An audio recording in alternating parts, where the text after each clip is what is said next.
Hello and a very warm welcome to a brand new edition of The Big Picture with me, Frank Pereira. Speaking at a military and arms fair on Tuesday, Russian President Vladimir Putin announced the addition of over 40 intercontinental ballistic missiles, which he said were able to overcome even the most technically advanced anti-missile defense systems. The move comes after the US proposed increasing its military presence in NATO states in Eastern Europe. What implications will Putin's statement have on the world? That's what we're going to discuss on the show today. Joining me on the program are Rajiv, Nayan, Senior Research Associate, Institute of Defense Studies and Analysis. Also with me is former Ambassador to the United States, Meera, Shankar. Here also with me is KP Nayar, Consulting Editor of the Telegraph, and Nalin Kumar Mohapatra, Assistant Professor, Center for Russian and Central Asian Studies, School of International Studies, JNU. Thank you so much for being a part of the program today. I'd like to start with you, Rajiv, and talk to you about, what implications will the statement made by Vladimir Putin on Tuesday really have on the entire world? I don't see much implication of it. Already, the countries which had got 92% of the global nuclear arsenal are modernizing their arsenals. They are reducing the number, but they are modernizing, they are refining their weapons. 40 introduction of 40 intercontinental ballistic missile. I don't think it is really going to add or do much. Why?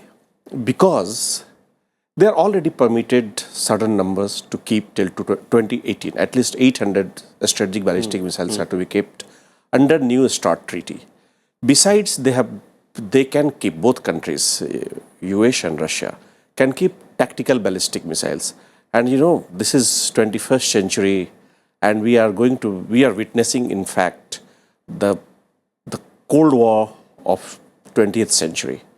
Both countries are into arms race, nuclear arms race, in a different way, on a different, I can say, track. This is not the old type when you are increasing the number and which are redundant, you can eliminate the world several times, 84 times, 86 times. This is not the same number. This is a small number, but capable of erasing the world at least twice to thrice. So Indeed. This is the situation. And United States has also committed to donate around $10 billion to modernize its nuclear arsenal. It has nothing to do with what Putin is saying. Putin himself, or you can say Russia itself, is going to spend around 20 trillion rubles by 2020 to modernize their nuclear arsenals and ballistic, including ballistic missiles, which are supposed to deliver nuclear weapons. So this is the situation, but more of it, this is a signaling. This is basically a response to what was reported that United States Pentagon is going to deploy tanks, artillery, and so many things. So basically, this is slanging match. Okay. So Ambassador, do you agree with that? That this, Rajiv is not reading too much into it. He's just calling it posturing. Do you believe that this is just posturing, or is it more than that? Well, it certainly reflects the increasing confrontational nature of the relationship between Russia and the West following the crisis in Ukraine. You've seen that the relationship has deteriorated with sanctions, economic sanctions in place, and pressure from some of the neighboring countries of Russia, the former Baltic states, Poland, for some kind of US military commitment. And these recent reports that the US would pre-position heavy equipment for the possible deployment, rapid deployment of 5,000 troops in the Baltic states and in Poland. But I see it as being more linked to the entire question of missile defense, because that has been a major concern of Russia, which they have articulated, I think, even when the follow-on START treaty was being signed. And in response to Russian concerns, the original US plan to deploy long-range interceptors, missile defense interceptors, was modified. President Obama announced in 2009 that the plan would be basically focusing on short-range and medium-range missile interceptors, because it was basically being targeted at Iranian and North Korean missiles. But the Russians say that their proposal to have a joint security, to have a joint radar, was not accepted by the US, and also guarantees, NATO guarantees that the missile defense would not be targeted against Russia was refused. So they still have concerns on this, and deployment is now going ahead in Romania, in Poland, and Denmark has also agreed to host Aegis destroyer missiles, missile defense systems.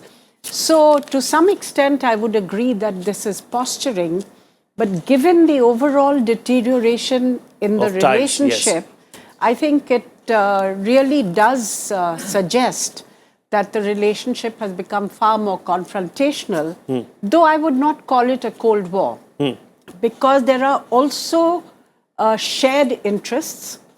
You see, the Russians are still cooperating with the West on the nuclear issue with regard to Iran. Yes. And on Islamic extremism. So there are a few areas of cooperation as well. There are shared interests. Yes. Now, I would also like to draw your attention to what has happened on the Eastern Front. We will talk about that as well. We'll talk about Ukraine as well. No, I'm talking about Asia. Asia, yes. We'll talk about... Where China has tested. Indeed.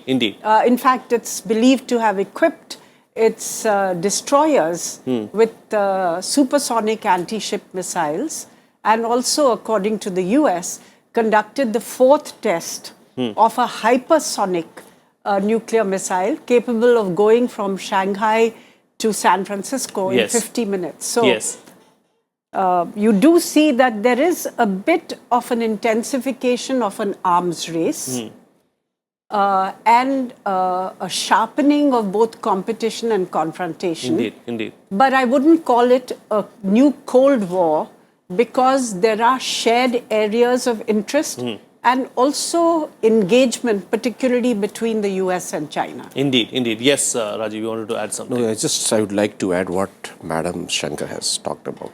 I would just like to draw your attention to 11th June 2015, a statement given by the Russian government. And they have listed why they are really taking certain postures or certain measures. And they, as she has pointed out, certain ballistic missile defense systems have been deployed. And it has mentioned that America is trying to become super certifier. Plus, it says that it is deploying SM-3 interceptors, Tomahawk, vertical missile launcher. And it indicated towards State Department's June 5 notification. So this has been going on, and they are providing rationales why they are doing so. And Russia is also coming out with its own rationales. And it is very long, I think 4-page rationale of why it is doing so. So it's just normal, you're saying? It's normal, it's a normal course of action that very needs to be recently, taken. they have come out. Mr. Nayar, do you think that the Western media, the American media in particular, seems to be overreacting to the statement made by Putin, or are there legitimate concerns there? Well, what is of interest to me as a journalist is the manner in which Putin made the announcement than the announcement itself. It shows how far along the road of glasnost Moscow has come since Gorbachev introduced it, Once upon a time, this sort of an announcement would have been made in a bland statement by TASS. But today, Putin goes to this very colorful location and makes a flashy announcement. And I think, personally for Putin, it would have delighted him that poor old John Kerry, with his broken leg, had to get out of bed in Boston and respond to Putin's statement, although he was convalescing, So Russia has changed in so many ways. And in some ways, you asked about the American media. The American media is unable to cope with the changes in the Russian public diplomacy, I mean, there are still some veterans in the American media, Moscow veterans who are able to size up things and react. But quite a lot of it, quite a lot of the American reaction is sensationalistic, And it is all based on the fundamental premise that, I mean, we can do anything, but the Russians don't have the equal right to do it, Yes. So I would tend to damn down a lot of the American sensationalist media reaction and go along with what the previous two panel members have said about posturing. Okay, all right. You spoke about John Kerry as well, and you spoke about how John Kerry had to quickly jump out of bed and come out and make a statement. I'm going to take that to Nalin Kumar Mohapatra right now. What John Kerry came out and said was that, this kind of a situation is going to lead to a Cold War-like situation in the near future. Do you agree with that? Do you see that happening, or what's likely to happen in the near future? Well, my response is that we have to look at the statement given by President Putin yesterday, as well as John Kerry's statement, in the context of some of the geopolitical development that are taking place in the Eurasian space. Number one, Ukrainian crisis. Number two, the Russia's sanction, which Russia is currently facing, and to the tune of $100 billion, Russia is facing financial loss. Its economy is slowing down. And in that three developments, what you can say that Russia is, through Putin's statement, one can get a sense that Russia is trying to assert itself in the global politics. Because Russia has around 8,000 these ballistic missiles. So 40 is nothing great number. In fact, Russia's program of, though they have this arms reduction treaty they signed in 2010, and under which they agreed that they will reduce their these ballistic missiles, but it is not happening. And though the date is 2018, but it is quite near, but they are not doing so. So the point is that it is the relations between Russia and USA can be looked from the perspective of a realist geopolitical sense, because each side try to promote their own national interest, and in that sense they are trying to there is a sense of getting into energy geopolitics, and which Russia is trying to assert itself not only in in the near just territory in the Eastern Europe, but also trying to assert itself in the CIS states, and here it is facing challenge from America. So we have, and China also, though China is a major partner of Russia at present, but in a long term, China will also pose a threat to Russia's strategic interests. So we have to keep all these developments in mind in sensing the statement given by President Putin yesterday. Indeed. In talking about being assertive, I'd like to quote Putin here and tell you about something that he said. As soon as some threat comes from an adjoining state, Russia must react appropriately and carry out its defense policy in such a way as to neutralize a threat against it. So going by this quote, basically, Russia isn't doing anything wrong, is it, Ambassador? Well, it's protecting its own interests, is what Putin is saying. They are applying pressure on the countries who are going along with missile defense, saying that if missile defense systems are located in your territories or you are part of it, then legitimately you will also become a target for Russia. In Poland and in the Czech Republic more than Poland, when the initial proposal for hosting a radar and these interceptors was there were also protest movements within the countries against this. But it would be a pity to really see the gains that were made in Europe after the Cold War frittered away in a kind of spiraling arms race. I looked at the statement that Secretary of State Kerry made. He also referred to the fact that in the 90s, there was a good deal of cooperation between Russia and the US in destroying the nuclear weapons on the territories of the former Soviet states. And that nobody would like to go back to a Cold War kind of situation. So it's a slightly different kind of statement. Yes. It can be read both ways. Yes, indeed. It can be read both ways. But talking about the arms races, it's interesting. I found another quote here of the Russian Deputy Defense Minister who said that the feeling is that our colleagues from NATO countries are pushing us into an arms race. So is Russia being pushed into an arms race, Mr. Nayar? Well, the Cold War ended, but the arms race never really ended, I mean, both the superpowers, I mean, Russia and the United States are committed to reducing nuclear weapons, but the pace of reduction has been Very slow. Very slow. And, in my view, what should be of greater interest than in terms of the reaction of Europe is the reaction of Sweden, for example, I mean, will all this force Sweden to give up its traditional neutrality? Finland, I mean, Finland, in fact, the term Finlandization came from Finland's relations with the Soviet Union. What will be Finland's position? The other countries in the region like Denmark, Norway, to my mind, that is of greater interest, and it should be of greater interest to us also, because, for example, our president recently went to Sweden.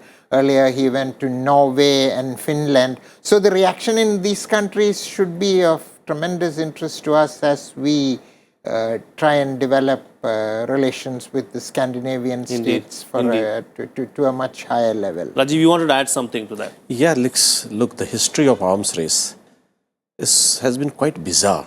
And history of you can say arms reduction. You propel arms race by reducing your arms. What you basically do, many countries do, they just throw away.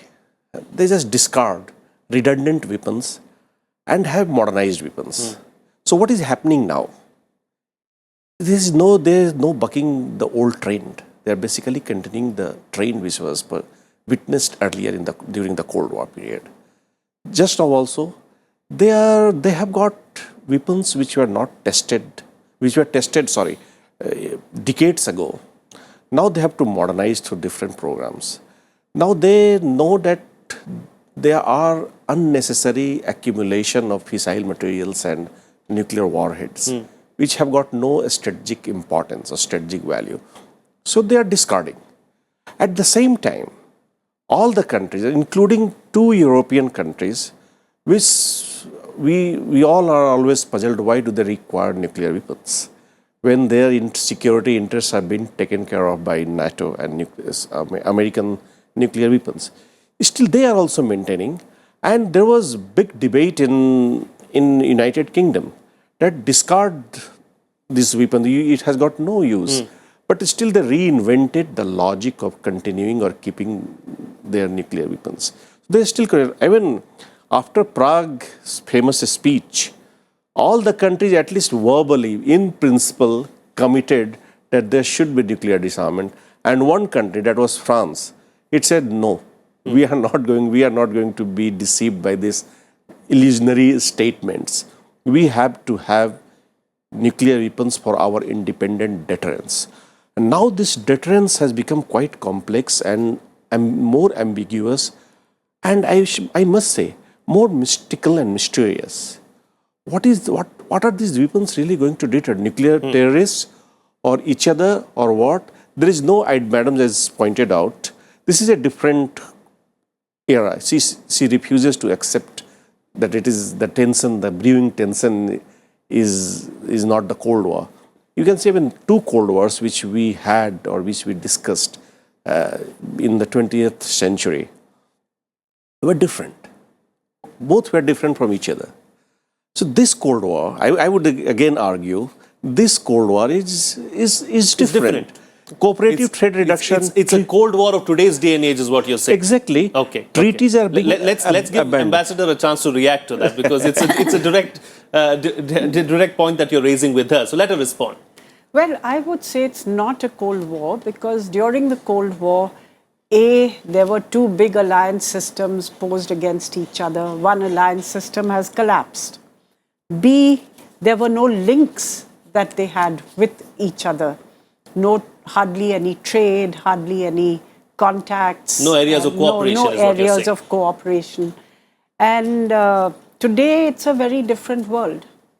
It is one in which there are simultaneous areas of competition, confrontation, and cooperation. What I can say is that, and what I did say, is that the confrontation is intensifying. Whether it is going to congeal into a Cold War remains to be seen. Yes. Right now, they still are also talking with each other. For instance, Secretary of State Kerry had recently visited Russia. Yes. So it's not that there is no contact, that there are no links. There are channels of communication, and there are areas where they are still cooperating. And I mentioned the Iran nuclear issue as one of the very major global problems on which the Russians, Americans, Chinese, and Europe are cooperating. I'll come to you, Rajiv, but before that, yes, Mr. Nayan. Actually, this is an opportunity for India, you know. I mean, what is the Indian position now on global non-discriminatory disarmament? I don't recall any occasion in the last 1 year where the Prime Minister Narendra Modi has articulated his position on disarmament. Does he still subscribe to the traditional policy of successive governments in India, Congress governments and Vajpayee governments on global non-discriminatory disarmament? Yes. So this is an opportunity perhaps for India to come out with its stand, either reiterate its old position, or if there is a new doctrine, to articulate the doctrine on that. Indeed, indeed. Nalin, I'm just going to come back to you in a bit, but before that, a reaction from Rajiv, because he wants to say something. Yeah, Rajiv. No, about nuclear disarmament. I don't think even Narendra Modi has abandoned old policy. You can hear his speech in General Assembly, UN General Assembly, at a number of places. When he went to Japan, or he went to other countries also, even in the joint statements, which we signed twice at least, or maybe more time, on many more occasions with other countries, with United States, with Australia, this point has been reiterated. So we have not abandoned global nuclear verifiable. Very nice phrase. No matter how much we talk about it, no matter how much we talk about nuclear disarmament, countries or heads of state are not going to do it. So I think we should leave it at that and then continue and take the discussion forward. Say very quickly. that the impetus, the sad thing is that, you know, there was some kind of impetus which President Obama gave to the process of strategic arms reduction between the two superpowers. You know, follow-on treaty was signed. Right. It was after many years that the two countries got together to again discuss limiting their launch weapons, their launchers. And what has happened since, because of the issue of missile defense, which is Russia's concern, because of Russian intervention in Ukraine, over which Europe and the US are concerned, that this impetus towards strategic arms reduction has evaporated. Indeed. There's no move to continue the process. You know, let's move forward and bring Nalin into the picture as well, because Nalin has been left out for a bit now. Nalin, as far as sanctions are concerned, you know, President Putin made these statements about 40 additional nuclear missiles at a time when the US and Europe were discussing or finalizing the next set of sanctions. So do you now believe that after this statement by Vladimir Putin that the sanctions are only going to get worse as far as Russia is concerned? Well, the actual situation is that even Europe is also, European states are also suffering because of sanctions, because they are not getting adequate amount of energy from Russia. Russia used to be the major supplier of energy to these European states, but now they are suffering. Second point is that as far as the yesterday's statement of Putin stated, he stated rightly that because he has to respond also. Economic sanction is also another kind of war, you know. So he has to respond, and Russia's economy is dwindling day by day. And in that situation, the only alternative is to boost your arms, use your, demonstrate your capability to frighten your enemies. This is what President Putin, I think, is doing by giving this kind of statement. Otherwise, these 40 nuclear, these ballistic missiles are nothing great thing. In fact, Russians are doing the same thing in 2012 also they did. And in last year only Putin said that we will acquire 50 more ABM missiles. Last year he stated. So, but we have to see the context under which Putin is giving the statement, and in the context of the Crimea crisis, Ukrainian problem, and it's Russia's encirclement Russia is facing currently, not only from the eastern neighbors, but also in the Asia-Pacific region, where Australia, USA, Japan, and also South Korea, they are also trying to put some missiles against Russia. So Russia is facing encirclement from different quarters. So indeed, this is a I can say that you can say that Russia is facing is a dire strait, and the statement can be understood in that context. Indeed. Mr. Nayar, very quickly. If I may just add here, if we look at the statements that have come out of Europe and the US, they're essentially linking, first of all, they say they are going to roll over the sanctions, and that they may have additional sanctions, and it will depend on Russia's behavior in Ukraine. And they're linking the withdrawal of sanctions to the full implementation of the Minsk Accords. They're not really linking it to this statement on deployment, because from what I see, Russia is really would not be in violation of its START commitments, even if they add these 40 ICBMs, because they're only modernizing and replacing. Indeed. So in that sense, I don't think this can be a cause for sanctions, but it exacerbates the atmosphere of confrontation. And from India's point of view, I think it would be desirable for both sides to step back and see where, whether they can, move forward on the basis of negotiations and talks rather than threats. Indeed. Rajiv, very quickly, because we're completely out of time, in 10 seconds, closing comments from you. No, I would like to say, what should be the India's role? I think India should learn to keep quiet also. Why do you want to just poke our nose in each and every matter? Let these two those two blocks, you can say, or these two groups, sort out their problems. But I would like to say here that again in the 21st century, which is generally considered the Asian century, the focus is shifting back on Europe. The European tension and uncertainty regarding arms control treaties, arms buildup. So that we have to watch very carefully. What is going to happen? Will it have any spillover effects? And that is a matter of really concern for us. Because, in Asia is next to Europe. Yeah. We cannot say that. All right, completely out of time on the program. We'll have to leave it at that. Thank you so much, Ambassador and gentlemen, for being a part of the program and sharing your views and expertise on this very crucial subject. That's all the time we have. Thank you so much for watching. Bye-bye.